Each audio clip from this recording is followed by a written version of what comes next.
What is up, everybody? We are live. We are back for WMMA Mania episode 9. I am your host, Drake Riggs, here to bring you all the happenings within the world of mixed martial arts related to the women specifically. We missed last week, so we're back here this week on Tuesday rather than our regular Monday evening, midday time slot of 12 p.m. Pacific time, whatever you want to call it. It's been a crazy 10 days or so for me, you guys. So good to be back. Good to see you all back home after the wild happenings at PFL and what have you. So today we are going to be looking kind of specifically at what has happened over the last 2 weeks rather than a typical lineup here where we go through the news and whatnot. I'm just going to it's been hard to keep track of all the specific, bits of news that have happened in their appropriate weeks and whatnot. So I think we're just going to ignore that part and maybe have a Q&A or whatnot through that portion of the show, even though we just have an open forum Q&A all the time anyway. So we'll be looking at Ryzen 35, what happened there, Bellator 278 and 279 in Hawaii, UFC, of course, and then look ahead to what the one fight that's coming up here. And I'm probably missing something, but don't blame me, you guys. I got to get back in the swing of things. I mean, it is totally fair to blame me, but hey, that's why we're here. Just how it goes sometimes. Appreciate you all tuning in. Don't forget to hit that like button, share the video, subscribe, do all that stuff. Get it out of the way now. Notification bell so you don't have to worry about it at the end. Really helps us out a lot here on the channel and MMAmania.com. So that would be wonderful. So yeah. Without further ado, you guys, let's say hello to everybody. Scott is here, Ghost is here, Alvin. It has been quite a while. And yes, with that gap between us, I do have a message from our friendly neighborhood moderator and Prince of Positivity, Mr. Alvin, who wanted to put a statement out there before we got the show started. I think it's a wonderful way to start the show, the Alvin message of positivity. We'll get that right out of the way. Good stuff from our man here as he says, "Greetings, chat of WMMA Mania. It has come to my attention that there have been animosity within our valued members of the WMMA Mania community. We all have our differences and disagreements, but we all love the sport of mixed martial arts. So please, I humbly ask, we should confront each other with kindness, compassion, respect, and love, as opposed to judgment and hatred. I do not like to see us come into conflict due to such trivial things, and I will be watching the chat with an eagle eye for disrespect or hateful messages and will no longer tolerate it. While I believe in freedom of speech, I also believe that hate rhetoric and judgment of others is wrong. So please, let's all get along and have some fantastic discussions about the game we all enjoy to watch." This guy putting his foot down in the friendliest manner possible.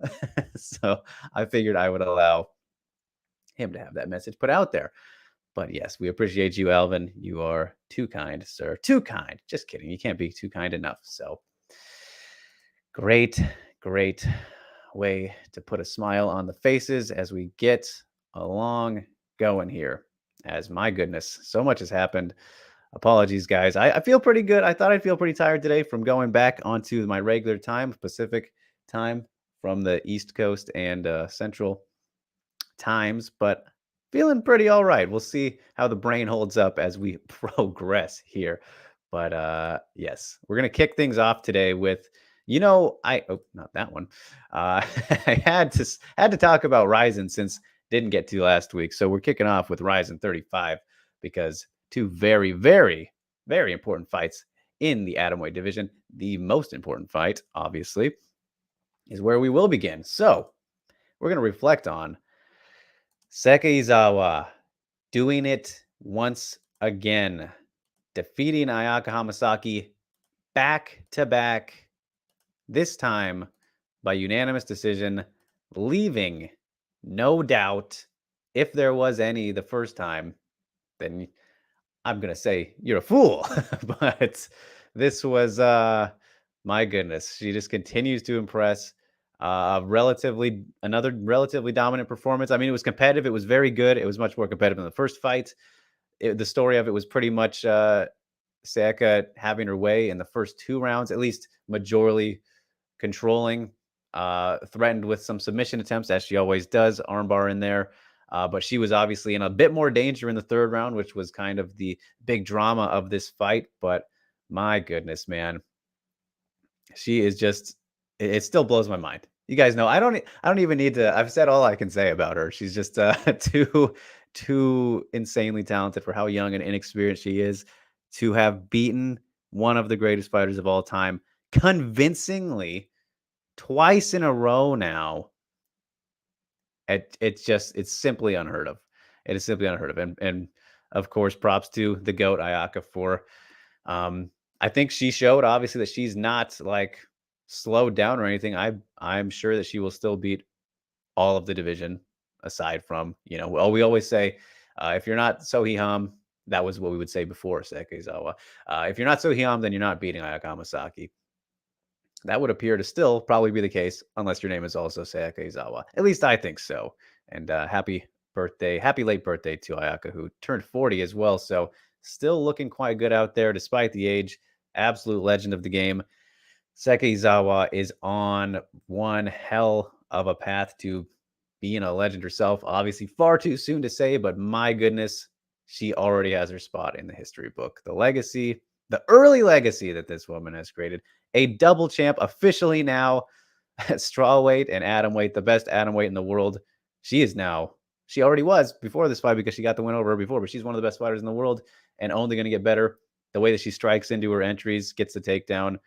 It's just for her to be able to do this to Ayaka twice now and over a longer course of time, full 3. I think that's even more impressive to see.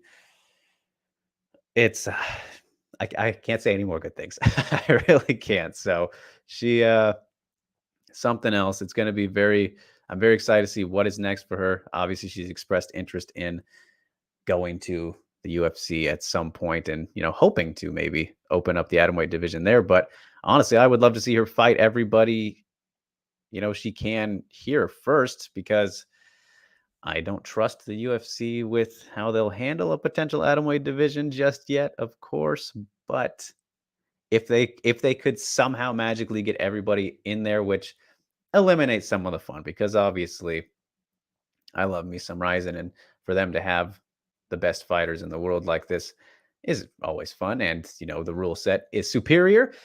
So what I was getting at there, though, was that if Sayaka could fight all the same people in UFC, then sure, then you can have your dream. But I think you could take it slow. You don't need to rush it just yet. You're still in the very early stages of your career, but you're already the best. It's a weird, unique spot to be in. And we'll see how she kind of manages it from here. But something else, that woman. Something else. As Jersey is here as well. And he says, "Hi, Drake. Do you have an email where I can send a long form question? It's pretty in depth if you don't mind." Of course, sir. If you go to my link tree on my Twitter, it should be in there. I don't just want to kind of say it out here, but it's easy to find. It should be pretty easy to find. So, yes, Jersey, yes, you can find an email for that. As Go says, highly recommend this fight. 5 stars. So many complex positions, just brilliant from both. It really, really was master classing of a chess match in a way. As Go says, this was the best fight of the last 2 weeks next to Collard versus Stevens. Again, highly recommend you guys watch this. There you go, Ghost. I wasn't sure how much you'd appreciate Collard versus Stevens just from the standpoint of it being rather wild, but being there, it was a treat to watch for sure. That fight was absolutely insane. Those were definitely my 2 favorite fights probably of the last 2 weeks. And Clay Collard, also a guy I just cannot. I'm very, very impressed with him as well. His volume and ability to not slow down with the combinations he throws is very, very fun to watch. And my goodness, he throws everything. So, yeah, as Go says, not really a criticism, but I probably won't be trying some of the transitions while rolling. Both give up positions, but still both were fantastic. Yeah, I think it's maybe just them willing to risk it for that biscuit, and now Seka has that title officially. And my goodness, it was kind of sad to see how emotional she was afterwards. I mean, not sad, but like, happy sad. She was bawling. She was straight up bawling, like she just watched The Notebook for the first time out there. So it was one hell of a moment. I mean, that just shows the complexity of this sport overall, where a 24-year-old woman can become the greatest in the sport in her division And then you got to remember, oh, she is still very young, and you know, starts crying and this weeping afterward. It's kind of just a crazy scene when you think about the roller coaster that this sport is. Um, as Chaz Kim is here, good to see you, sir. As he says, greetings from best Korea. There we go. Good to have you, sir. New to the show. Thank you so much for tuning in. Means a lot. Impressive performance from Seka. Indeed. Hope to see her challenge the Invicta champ Del Boni next. So that would be absolutely awesome, Chaz. And I have briefly discussed that with I think some people on Twitter. I don't remember who I was talking to. I know Robert Sargent, shout out to him, OG. He mentioned something about it. I think Seka, they were intertwined somehow.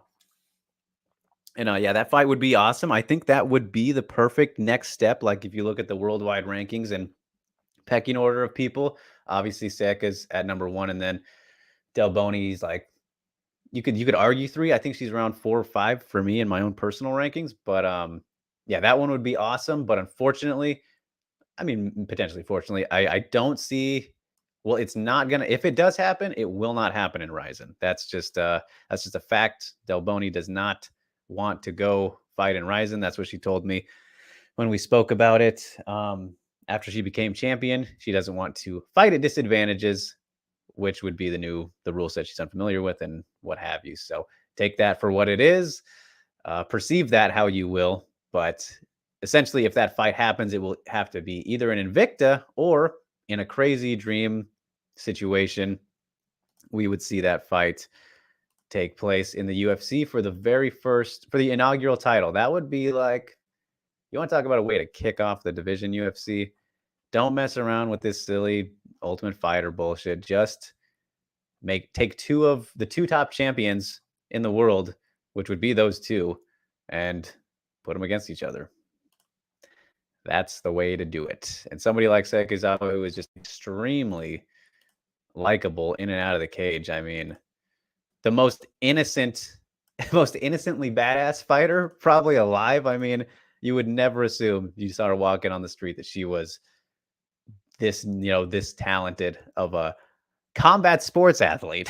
So I think she takes that label of most innocently dangerous fighter alive. And then just supremely innocent as a person too, personality wise. So I think that would be ideal. But again, Chaz, I don't, if that happens, it will most likely be in Invicta, I would say. And if it's next, who knows? But Seka has plenty of options, and we'll see if she looks to defend her strawweight title in Deep too. Deep Jewels, that is. And speaking of Deep Jewels, just to get it out of the way, so Siwoo Park's fight with Eric Koga is now on YouTube on the Deep channel. So I haven't got to check that one out yet. I have to catch up on some things, you guys. So we'll be talking about some that I actually did not see. My viewing habits have been all over the place this past week. So yes, but that fight is available. So I'll get to watching that soon. Siwoo Park picking up the unanimous decision against Eric Koga at the last Deep event. So Makoto says, I'm glad Ghost and Drake introduced us to Sekizawa. I mean, I am too, man. She was the hidden gem of all hidden gems just months ago. It's just months ago, right? I mean, there's never been a case like her before. Quickly, just laser beam quickly established herself as the best prospect in the sport. And hold on, my cat is being annoying right now. Hey, get here. Yo. Sorry about that. He tries to open doors that he can't sometimes. So yes, Sekizawa. What a story it has been already. And there's so much more time for her to do who knows what else. I can't wait to see it, though. As Jen says, what's up, Drake? If Ghost is balling over a performance like that, then you know that fight was good. He's usually not recommending fights. Very true. And I didn't say he was balling. I said that Sayaka was balling after the win. As Rain says, hi, Drake. Never heard of Izawa until the Phantom Punch breakdown. Good stuff. Yes, she is phenomenal. And Alvin says, all these fights are fantastic. Will you also be covering one, Drake? Alvin, yes, good question. And good point. I didn't mention anything about one. So I did not get to see one championship. Unfortunately, that is the one that I was I obviously forgot to even mention it. But I saw that Ayakamura was upset, which was crazy. Looked like a shoulder injury. Hopefully she's okay. Didn't see that fight though, just saw the finish. And then I saw that Jackie Bhutan did lose, which is pretty wild, to the 17-year-old, blanking on her name, how to pronounce it correctly. But I did see that happened, Alvin, but I did not get to watch him at all. Like I said, my viewing habits have been very limited or all over the place this weekend, so I have to catch up on some things, but we can address it here. And feel free to tell me how it was, you guys, if you did watch the one championship cards. And what Anissa Mexon fought too, right? I think I saw a head kick. Could be wrong there. Like I said, it's a scrambled week. That's why the title is just kind of super recap and Q&A, because we're all over the place. As Zhao says, Drake is the best. Oh, good to see you, Zhao. Thank you so much. And hello from Facebook. You're not going to even try to pronounce the name, but good to see you. Esco says, geez, Alvin, don't remind me. I literally just got to train with Jackie a month ago. No. Well, that's very cool that you got to do that, Ghost. But yeah, a bummer indeed. Sounded like she started off strong from what I was reading, but I cannot say. But we will move on to the other fights, as I could talk about Sekizawa and Hamasaki all day long. And real quick, I mean, I guess we should talk about what should be next for Ayaka. I mean, I can't imagine that being the end. I think she will have at least one more fight. I hope that's not the last fight for Ayaka. I adore her so much. She deserves to go out at least with a planned retirement fight. You know, I'm not going to say she should go out with a win, because that's kind of not fair to say, I think. But it's always Japanese tradition to plan your retirement fight, at least announce that I'm retiring with this fight, and then generally fight a more of an up-and-comer type fighter. So we'll see what happens there. I still think it'd be awesome to see the that Rana fight that we likely will not get, and that's totally fair for obvious reasons, but that's one that we just haven't seen. So a fresh matchup, you know. But we will see. As before we move along here, Ghost says, Jackie looked good, but combo punches and footwork don't score high in Muay Thai. Plus, Sundell did a good job pressuring. So fair play to her. All right, there we go. Credit to both women. As for the other fight, though, Kana Asakura got back in the win column by defeating Satomi Takano, otherwise known as Sarame, via unanimous decision. This was a solid fight, fun fight as well. Not as fun as the other one, but my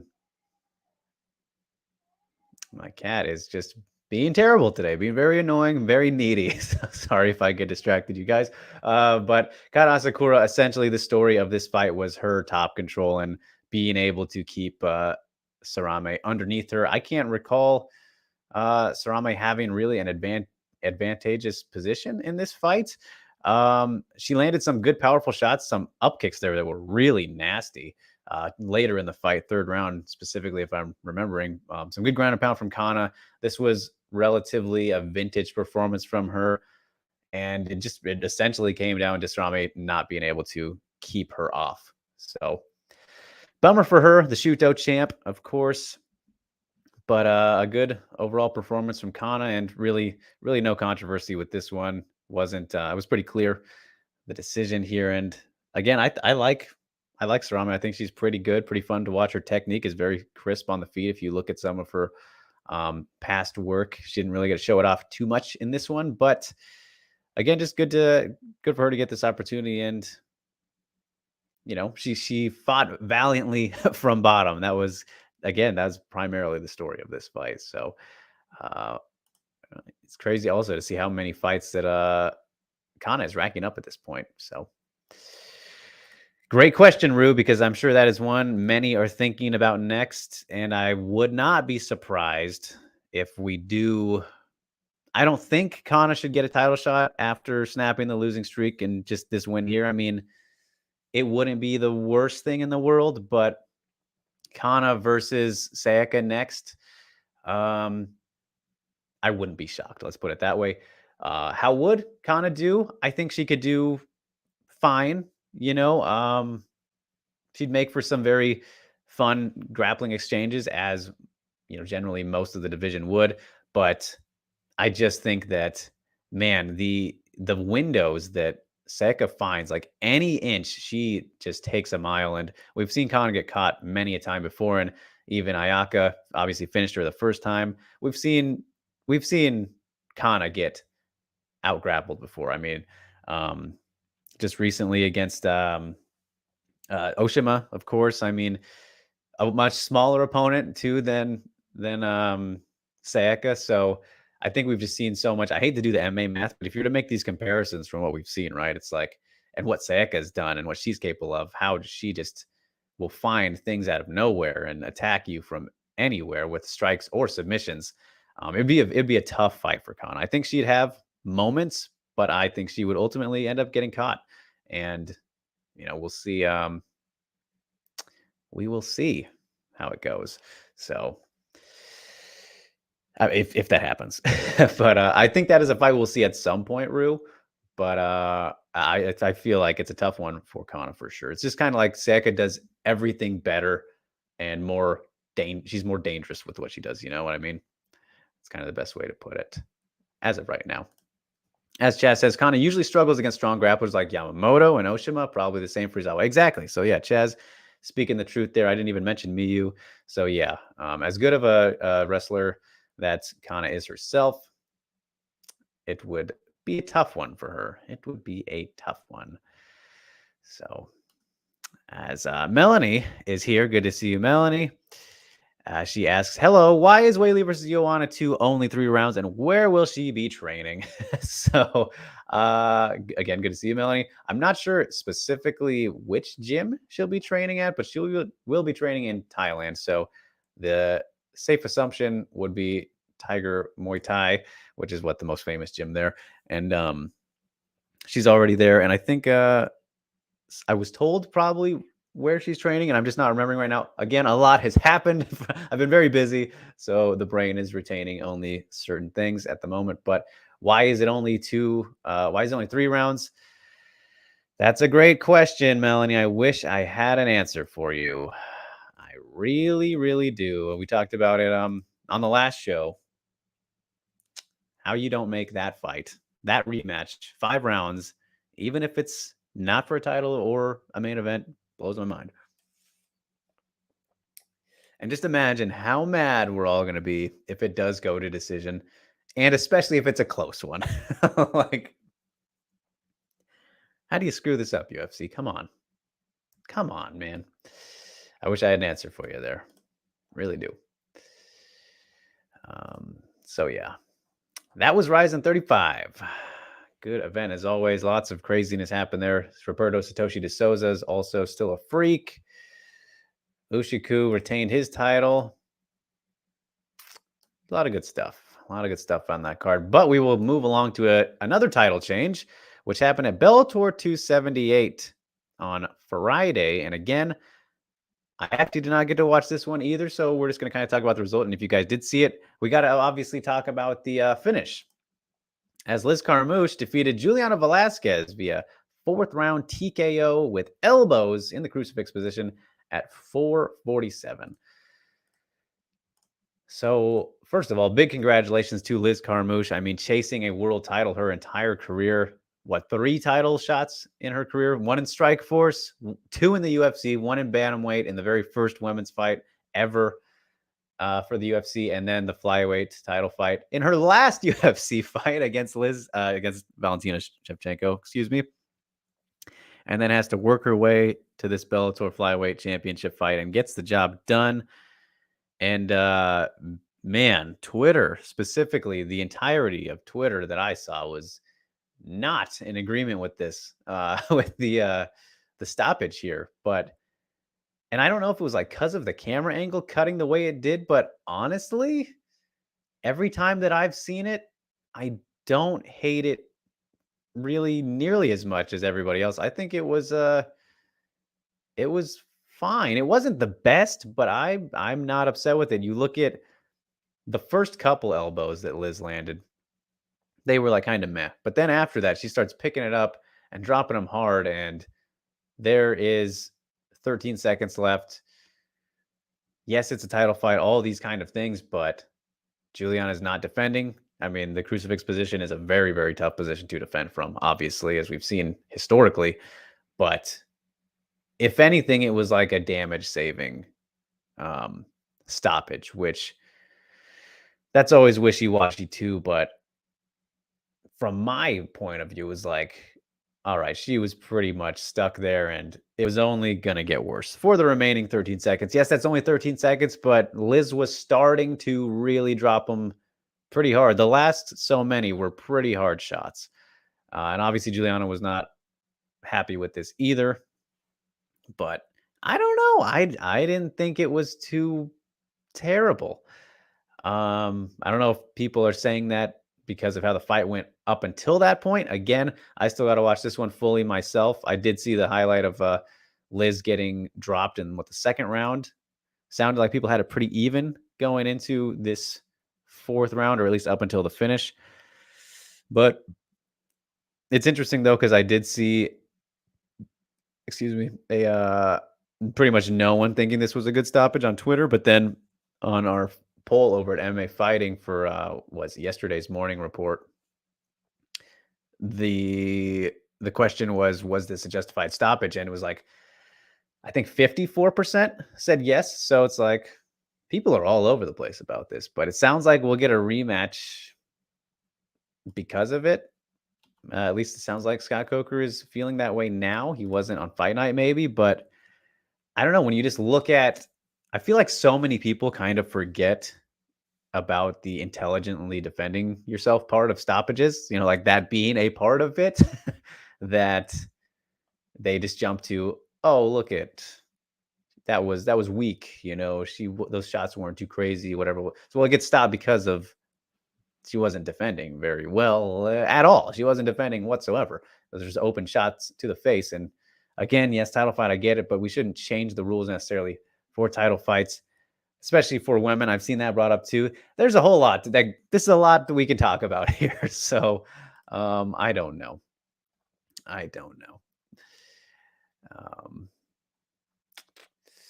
As Kimball is here, she says, I love me some Drake Riggs. Oh, you're too kind. Appreciate you. Says, good to see you covering PFL. How was the experience? It was pretty wild, Kimball.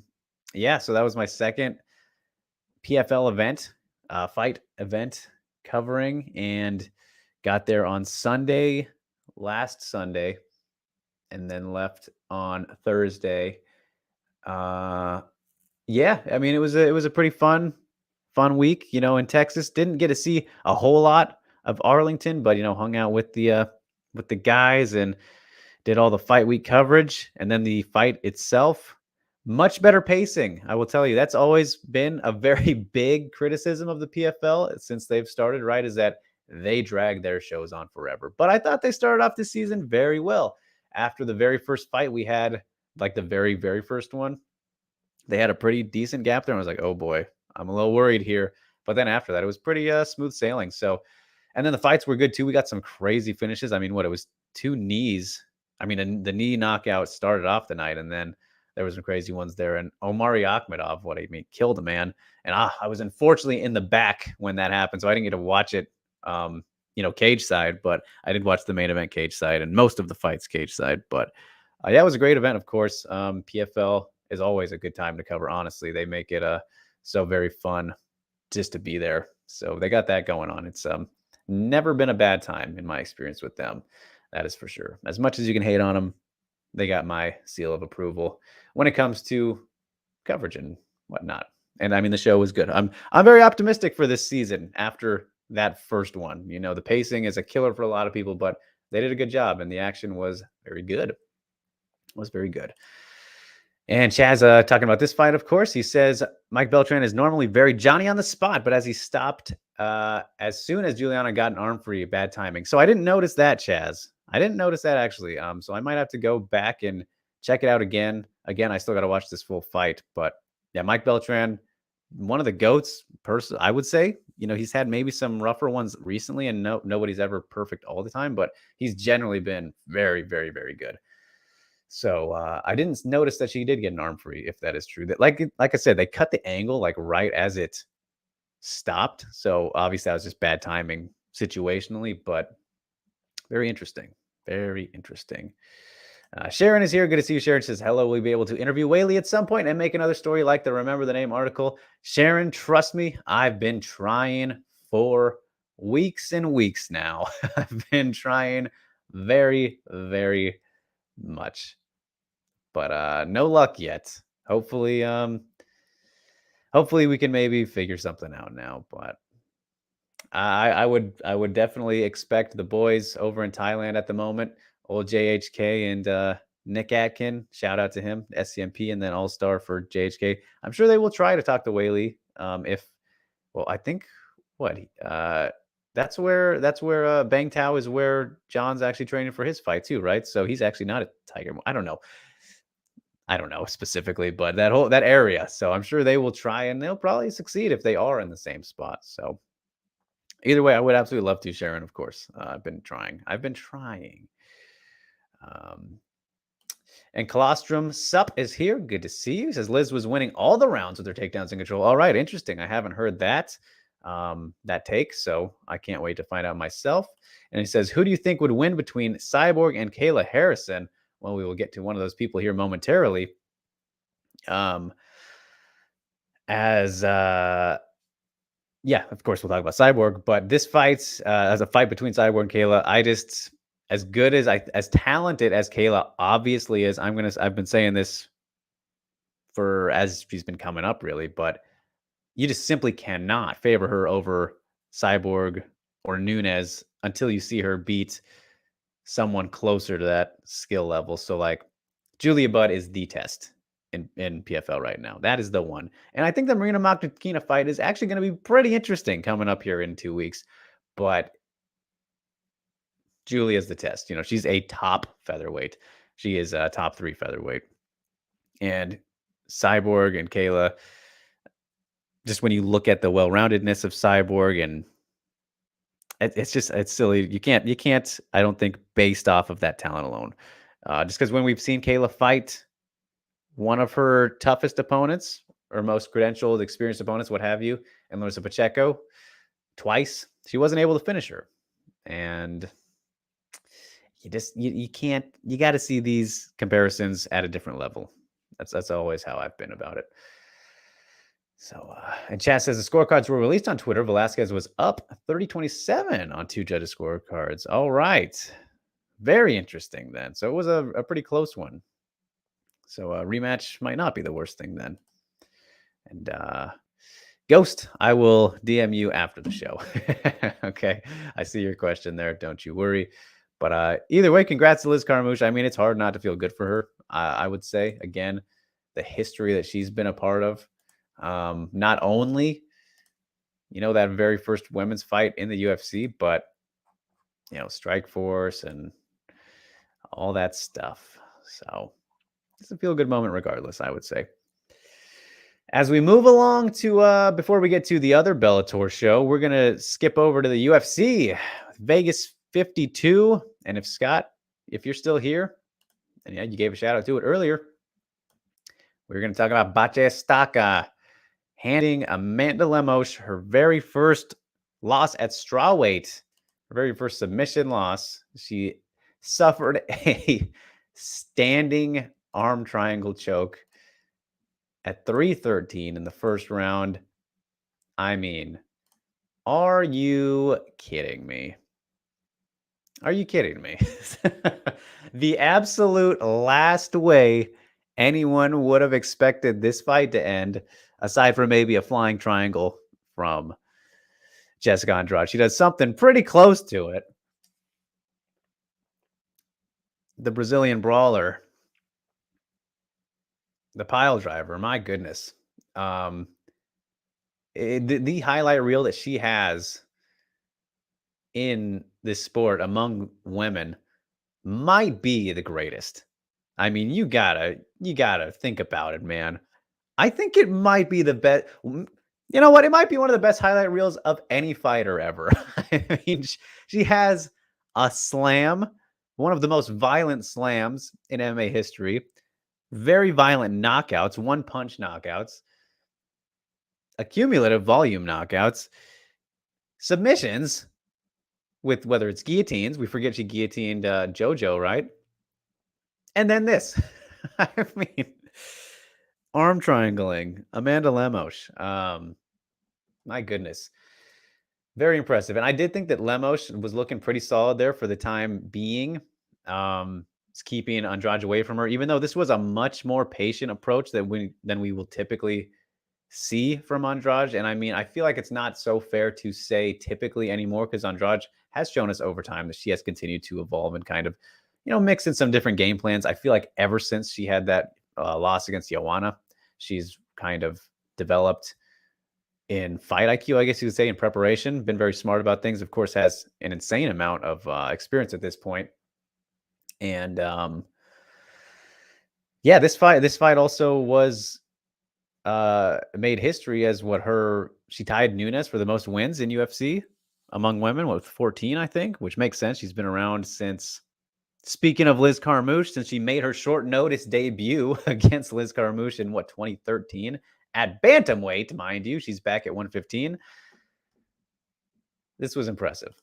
This was just like, what can't Andrade do at this point? Jesus. So, and it's interesting because, like, when this fight was announced and all, I was like, oh, this is going to be awesome. But then as it got closer, I just kind of got the feeling that you look at Andrade's career, and these are totally those moments where she just outshines in like crazy. Like, if you look at her career, people aren't typically too competitive with her that aren't like the very best, like either champion or just lost the title, what have you. At least since she's dropped from bantamweight, right? Obviously, but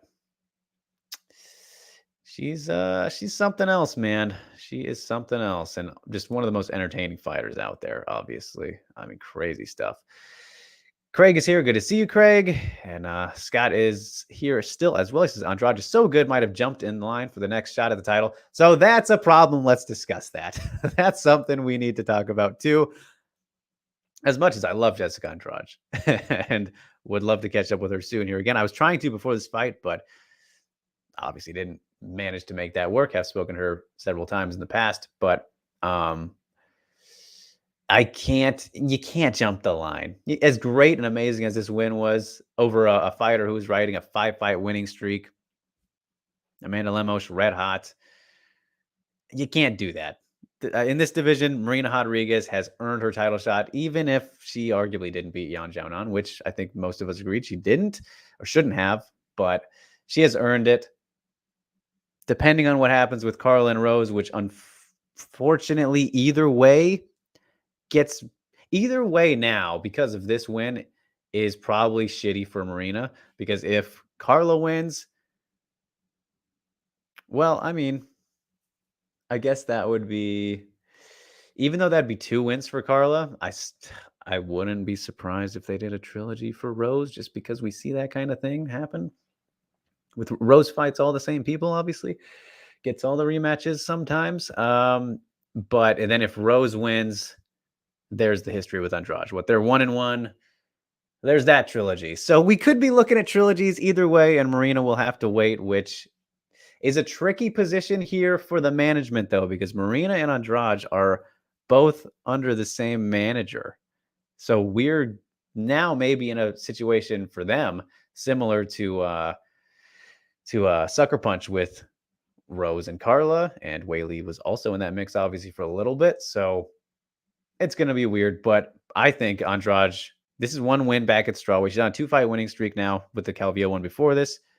Just 1 at strawweight. You cannot jump Marina, who's beaten everybody recently and arguably should have beat Carla as well. Of course, it didn't end up going her way, but in the meantime, I think Andrade versus Dern makes perfect sense. Rankings-wise, look at where they are, what they've done recently. That's the fight to make. That's the fight to make in a normal world. And there's no need to rush Jessica Andrade to a title shot either. She's been there. She's a former champ. And, like I just said, honestly, she beats everybody that isn't that caliber. So she'd probably smash right through Mackenzie Dern. And I know plenty of people would love to see that. Not saying that's a guarantee, of course, but that fight makes sense on paper. You could even do maybe Xiaonan, even though I don't know if I want that fight for Xiaonan as a unashamed Xiaonan fan. There's plenty of options for Andrade that do not need to be a title fight next. Definitely not next, as Alex is here and he says, my favorite fighter. Yeah, buddy, good one. Blue-haired Andrade. I tweeted that out. This is a new mythical fighter. I mean, my goodness. That's someone to be afraid of. As Ghost says, what do you think of Lemos's cage craft? She's been backed up by everyone she's fought. Pretty bad, right? It is could potentially end up being a problem, Ghost. I mean, it has only been a problem against Leslie Smith and Andrade now, right? Because those are the only two people to have beat her. The Leslie Smith one, an interesting situation where that was at bantamweights as well, right? And I think short notice, but something you'd probably like to fix, especially if you're Lemos, before it's too late. And I mean, in this case with Andrade, that's somebody who we know is very well at pressuring and getting you backed up. So, yeah, I mean, of course, you always want to fix that kind of stuff. As Alvin says, he thought the whole card was fantastic. Yeah, pretty fun from what I got to see. And Chaz chiming in saying, it seems like nobody in Amanda's gym is putting the pressure on her in practice. It seems to show during her fights. Could be the case. You never know. As Scott says, I hear you. But if Doug Rose wins, she's is 2-0 versus Whaley and Joanna. I want to see Rose versus Andrade 3. I mean, I wouldn't hate it. I, of course, would love to see them go again. I mean, we know that rematch was getting very interesting in that third round. Andrade did some serious damage in that third round.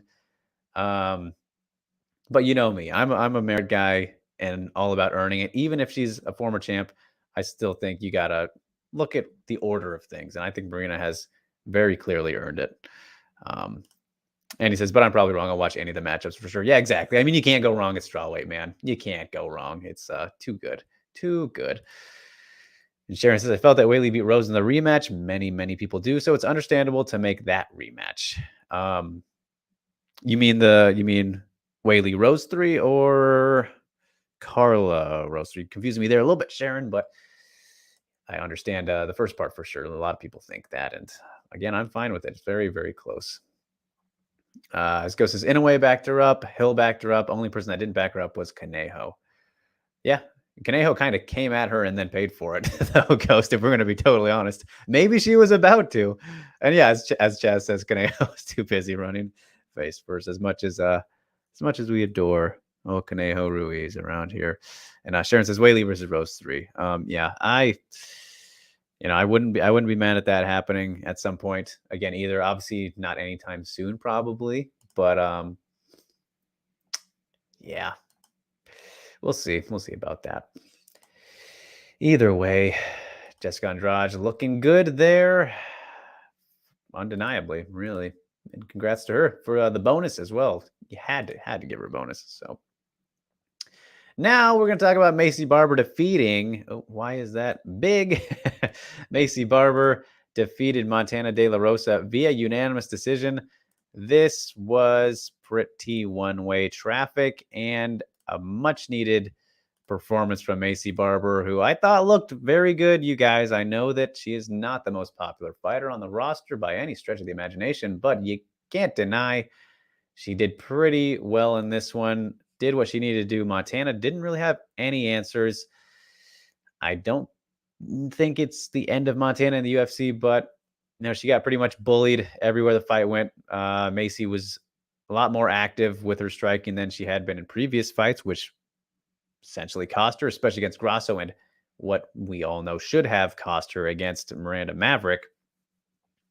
And obviously, I think the story of this fight, at least the big highlight, was the power shots that she was landing in tight in the clinch. As you can see, evidenced by the picture, Maycee was doing some damage there and was able to land some very good shots in tight. And I mean, there were some moments, though, where I remember a shot that Montana landed that looked like it might have wobbled Maycee towards the end of one of the rounds. And I should have the stats up for this, shouldn't I? I'm sorry, guys. Like I said, all over the place. I'm trying to pull them up real quick because I am interested in seeing what exactly we're working with in that regard. But yeah, this was a clear-cut 30-27 across the board. Really no debate about it. Montana, just been a bit of a bummer. And here, as we're pulling up the numbers now, yeah, this looks about as it should.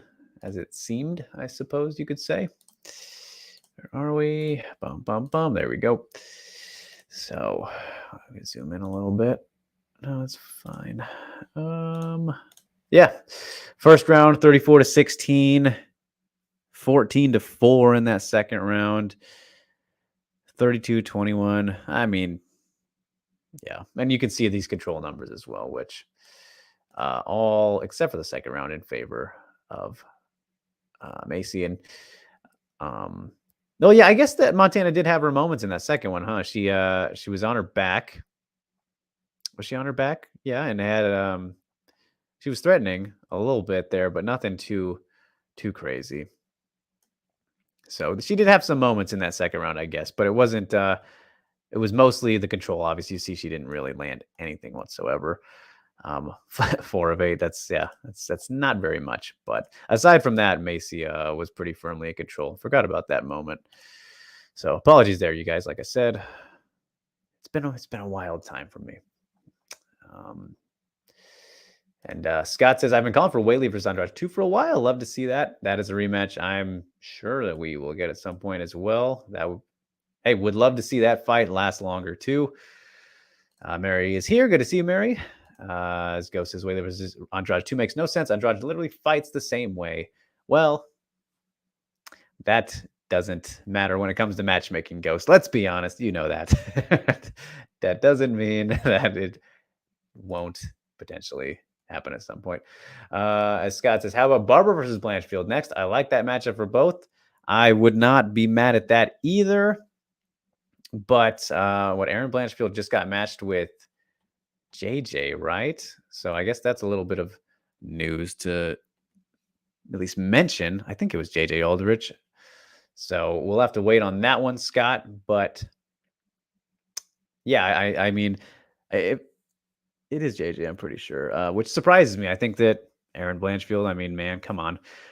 I mean, it's surprising in a good way because she doesn't need to be rushed, but she's that similar to Sayaka talent where, they're super, super young and very ahead of their age in the talent department, where I wouldn't hate Blanchfield getting a top 15 opponent, but hey, I'm going to be fine with that slow build because there's plenty of time to go around. But hey, she can beat plenty of people in the top 15 right now too. So Yuna is here. Good to see you. She says, hi, what do you think of Macy's performance? As I said a little bit ago, yeah, she looked very good, very solid. Honestly, maybe her most complete performance, I think, that we've seen in the UFC, at least recently, since she came back. That's for sure. I thought she looked very good. Yeah, I didn't have I didn't think it was too bad at all. Good stuff from her. So yeah. As Ghost says, oh, well, with that logic, then Andrade versus Joanna 2 should be next, as well as Whaley versus Andrade 2, as well as Whaley. Andrade still bull rushes people, which is not a good way to fight those people. Ghost says, did you not want my opinion on this? He's talking about the Barber fight. Yeah. I mean, I wouldn't hate Andrade versus Joanna 2 at this point either. I would maybe, in terms of logic, that might actually make more sense to me than Joanna Whaley too. But I'm not going to complain about either one. You can't go wrong in this division. So I don't know. We don't have to worry about it just yet as we move on here. That was UFC Vegas 52. And there was another Bellator show in Hawaii with a whopping 5 fights. And I only saw 2 of them, so this is kind of a quick overview here. The Bellator 279. But the champ, Chris Cyborg, retained, defeating Arlene Blanco versus via unanimous decision. 49-45s all, which is pretty rare to see that.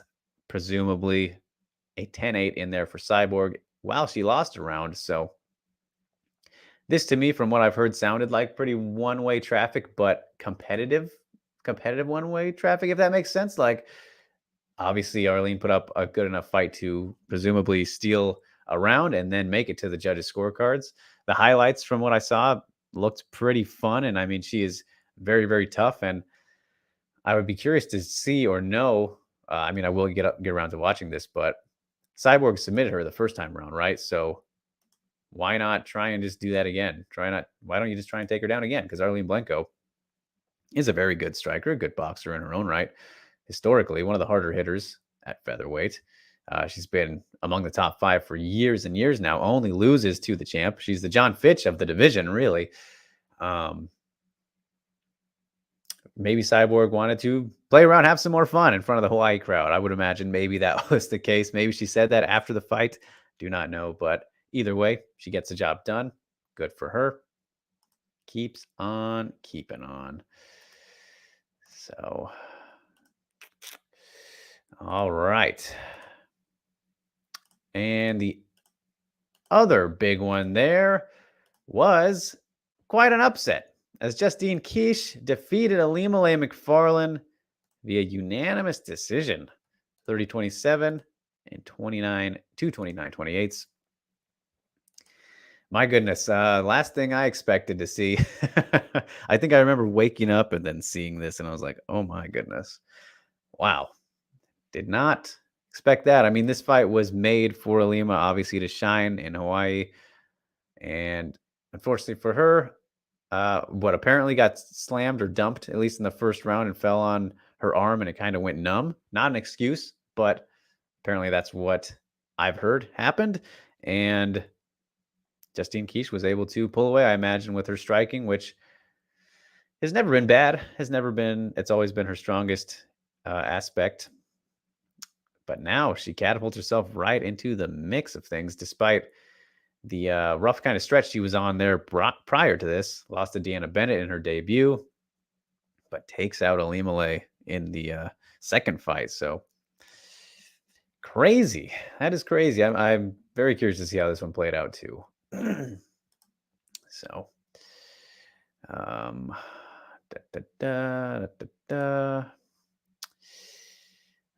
also, we go to the featherweight, back to the featherweight division, as Diana Silva scored maybe an upset against against Janae Harding as well. Diana Silva, 30-27s across the board. It sounded like inactivity was the enemy here of Janae Harding, where Silva just kind of picked her apart from what I heard. And I guess if we do look at the track record of Silva so far, there might be something to her just because of the fact that she has fought she has had one of the tougher introductions to Bellator that you possibly could have had with Julia Budd, which is a fight she should have won. I think most would say. Then the Arlene Blenko loss, which we knew that one was coming. And then they give her a more reasonable opponent, but still all top girls, at least ranked fighters. I imagine Janae was still ranked. And she comes through in this one. So congrats to her. And Chaz says, sometimes tune-up fights don't go as planned. It's what makes MMA so beautiful. He's talking about Alimale versus Justine. Yep, that is 100% the case. And Scott, yes, I did see the post limbs. We will get to those here in a second. As Jumbo has arrived, and she says, hello, Drake. Was watching the Phantom Punch breakdown of Ramona Waida's Ghost mention Yusuf. So Yusuf is a past viewer. He might still view. Would love to know if you're still hanging around, Yusuf. Appreciate you always. You made things really fun. But he doesn't attend live anymore. I think everyone bullied him away, which is unfortunate. But he's just he was openly uneducated. You know, he was a newer fan, and so he got picked on a little bit, obviously. So that's no fun. But it's kind of, don't need to get into it too much, Jumbo. But that is, Yusuf is a past viewer, live viewer, anyways. Hopefully, still view Yusuf. Miss you, buddy. So. And Scott mentioned post limbs, which are stupid, but we got some good action there. As Chaz real quick says, Janae kept throwing single shots due to being afraid of the counters. All right. That is interesting. And something that Janae will have to figure out. I wonder what was up with her there. But at a catchweight 120-pound battle, Randy Field got the job done against Mariah Miller. Good stuff there. And if you guys did not see my story on Randy Field ahead of this fight, please go check that out still. It is still a good read, I would say. A little bias. I hope it's good. You can go check that out on MMAmania.com. A Rise of the Rose City Phoenix, Randy Fields near-death journey. Journey from near-death to pro fighter.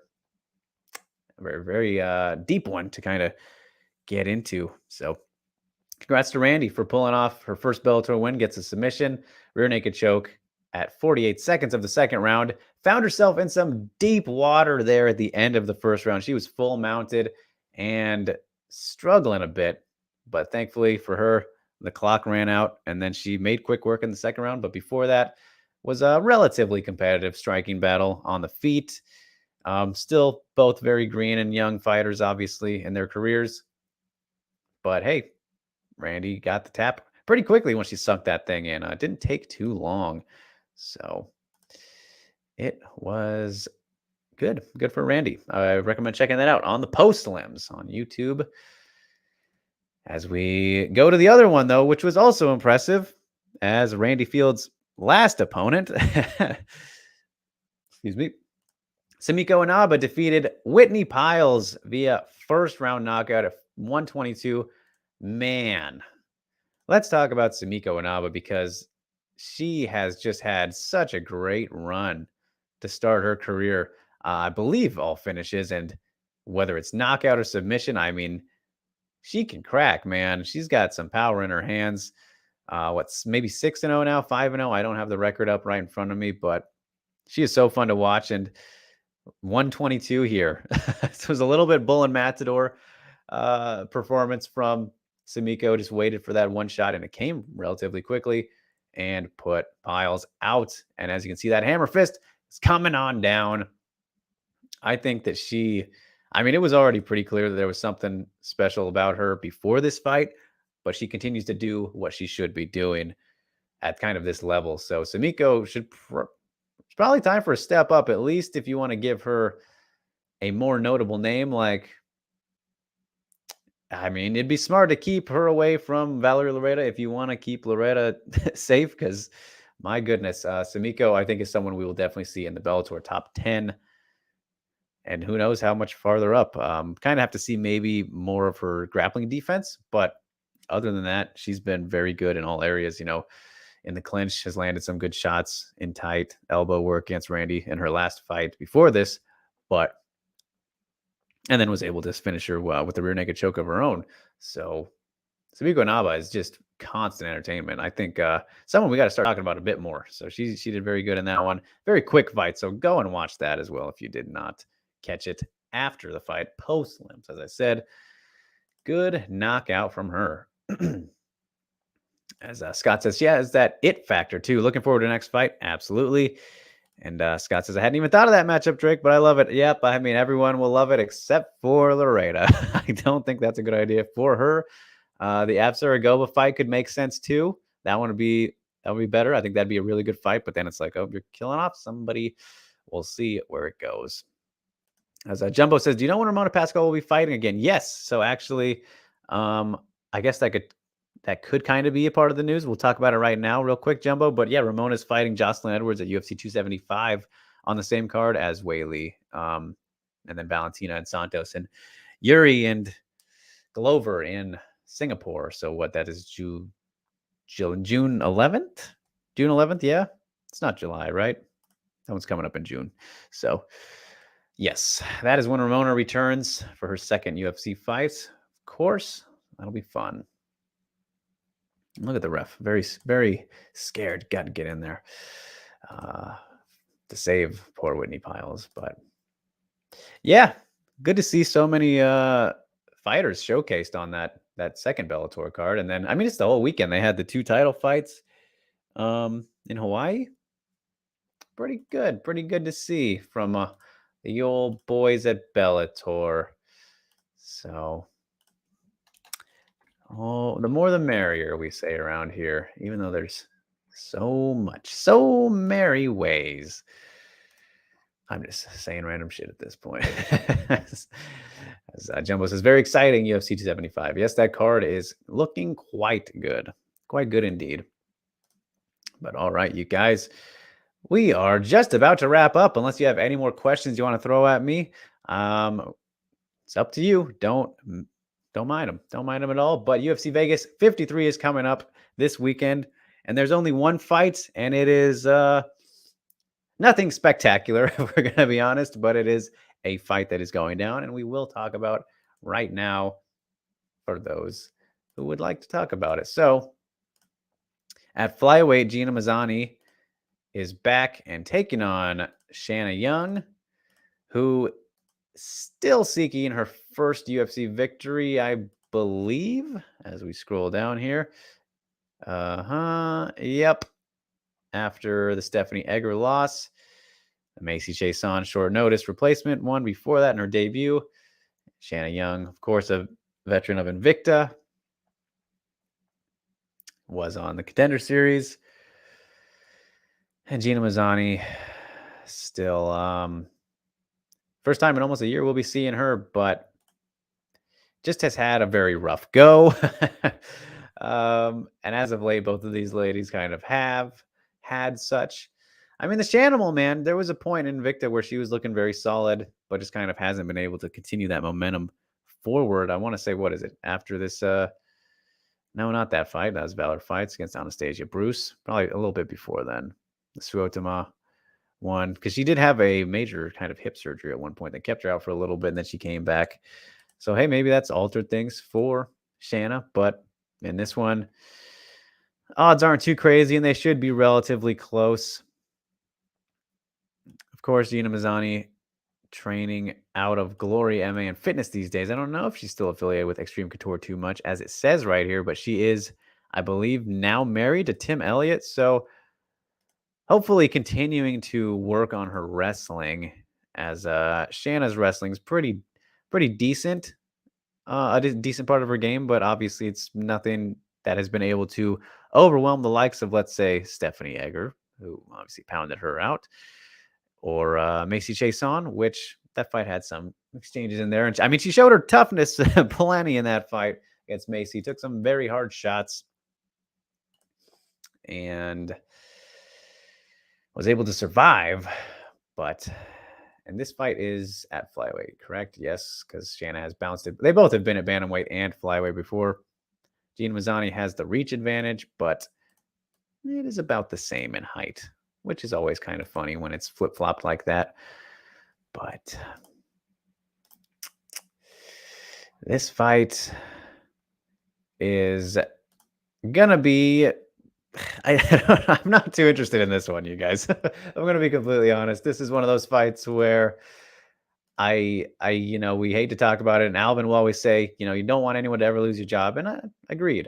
But we are on supposedly the best stage, right, in MA, and for this this fight, I think it's safe to say the loser will probably be losing their job.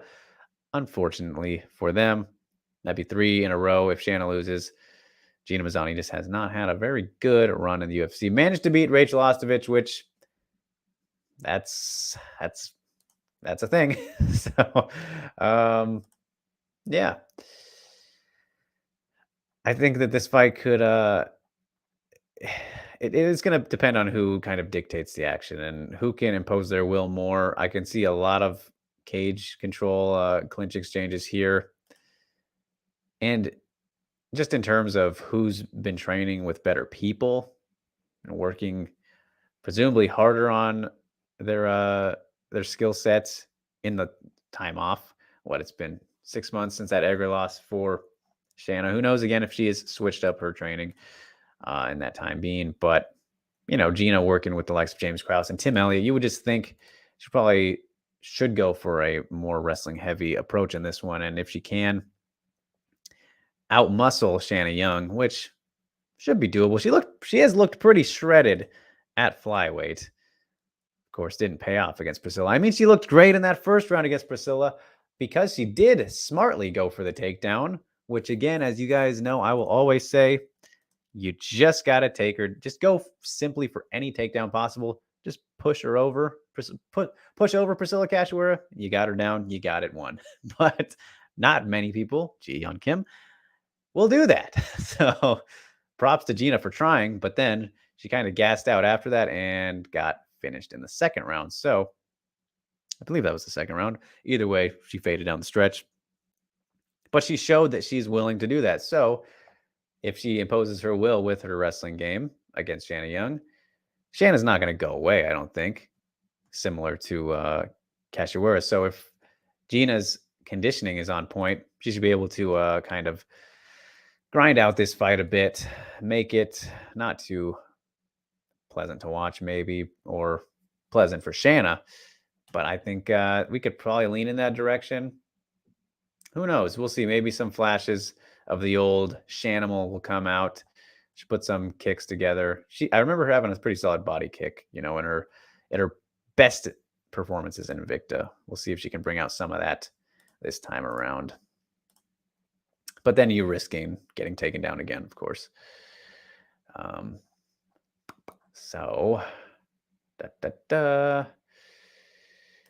Ghost says, how do you think this is going to look, Drake? Circling, stopping, exchanging, repeat. I think that on the feet, it will probably look like that, Ghost. I think so. As Alvin asks, what is next for Ms. Bhutan? She performed very well, but came up short. I don't know, Alvin. I'm not too invested in the Muay Thai or kickboxing scenes too much. And so I couldn't really say who's like next there for Jackie in one, but I'm sure she'll be back for sure. Yuna says, what are your thoughts on the intercepting elbows for MMA? Good, bad, avoid. Great. I love me any elbows of any kind, Yuna, so sign me up. Scott says, Mazzani by a controversial split decision. That's how I'm betting it. All right. Well, Scott thinks it'll be close. Very well could be. Very well could be. So, and Chaz, appreciate the findings. Any plans to do other things outside and collaborations?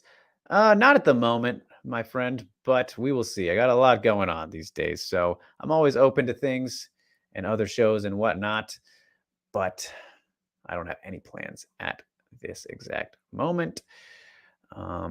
As Yuna says, why don't we see intercepting elbows more in MMA? I think we've talked about that in the past too. It's just one of those things where, not that a lot of people don't know how to, but it's kind of the risk versus reward factor. I feel like I'm completely repeating myself there, but that's okay. The fact that if you go for an elbow, you got to get in close, or just the fact that it opens up other things as well. If you don't, let's say, hit it perfectly, or just that whole thought process, if you will, if that makes sense. So otherwise, you never know. And also, like Go says, we don't see it because it's a very short weapon. Yeah, if you don't have to get super close, then you might not have to.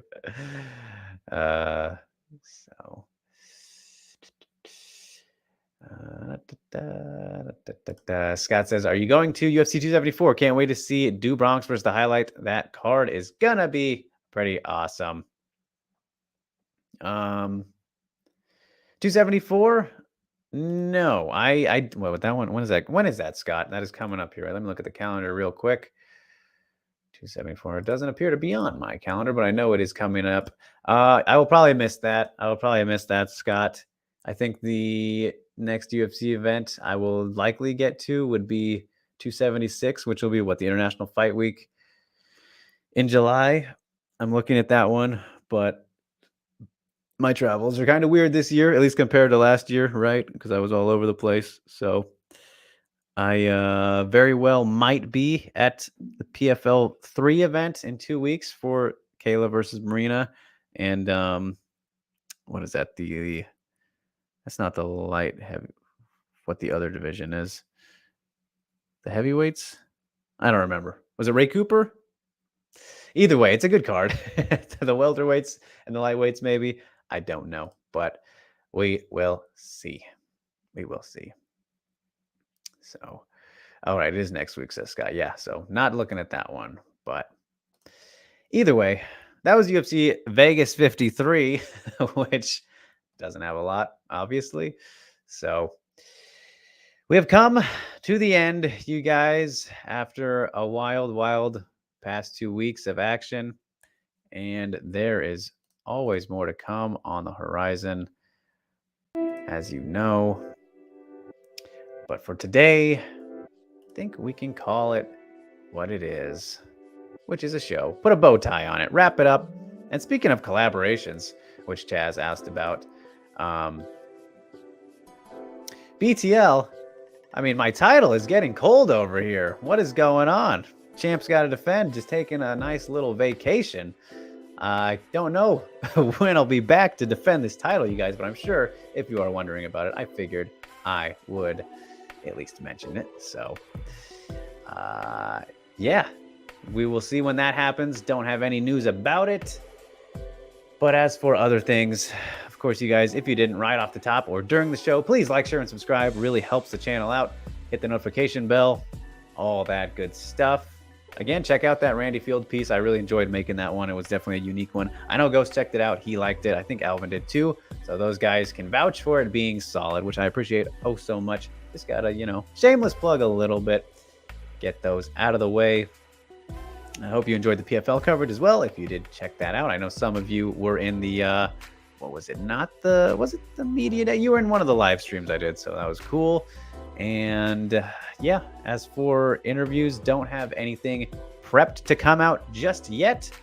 So we shall see about what's on the horizon.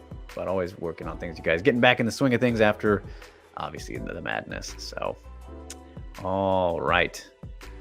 As Chaz real quick says, Drake, I mostly follow the Asian scene. Any coverage coming for the next Deep Jewels? Absolutely. Yes, we're always covering Deep Jewels and the what's going on in Asia, Chaz. That's a big part of what we like to do here. So what, Deep Jewels 38 is on May 8th. So we could talk about that next week for sure. Thank you for reminding me. So, and thank you for tuning in to Chaz and all of you as well. Until next time, you guys, stay safe and stay sane. We'll see you back on Monday, regular time, regular day. Till then.